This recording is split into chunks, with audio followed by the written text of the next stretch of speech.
Hello teachers, good day. What we are going to learn today is to separate the first name, middle initial, and then last name utilizing numbers of names from the left side. So first, tatype po natin dito yung first name from the complete name. Ayan po. For this example, we have Adam.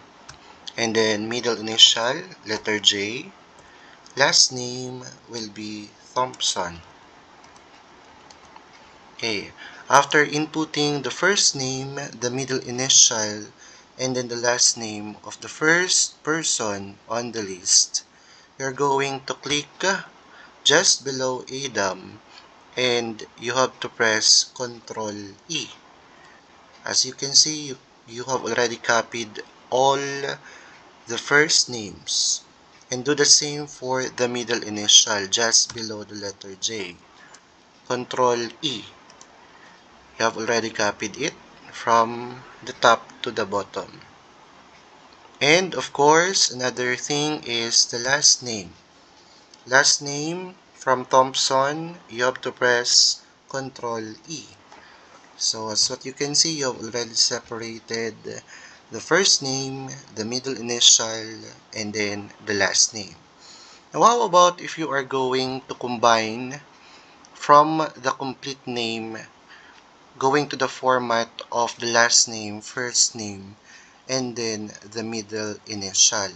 If that's the case, we're going to use the formula equal sign, concatenate, open parenthesis. We're going to click on the last name as the first requirement. Then we have to press comma and then open apostrophe and then place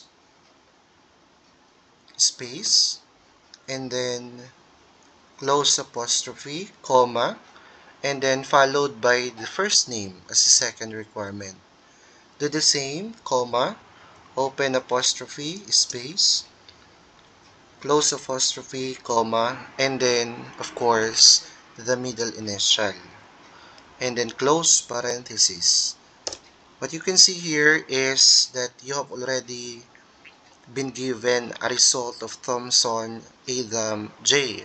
However, if you still want or require a comma after Thompson, you're going to place here a comma after the open apostrophe. Ayan, tingnan po natin. Ayan, in that way, you have already Thompson, comma, Adam, J, dot. Right, you're just going to copy and paste that by clicking this twice. And presto, you already have your own data of names in the different formatting. So I hope this short video help you in your query about the formatting of names in a more simpler manner. Thank you.